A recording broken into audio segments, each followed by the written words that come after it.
31,81 was a clear round in the second phase in the time 31.81. Currently number 4 in pole i fjerde plads til Søren Pedersen. Så er det start nummer 45, det er Sara Møller Pedersen på Turbot Caesar.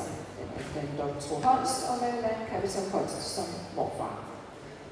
Next rider, start number 45, Sara Møller Pedersen from Denmark riding Turbot Caesar.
Det bliver 0 fejl i anden fase til Sara Møller Pedersen i tiden 36,00. It was a clear round in the second phase in the time 36.00.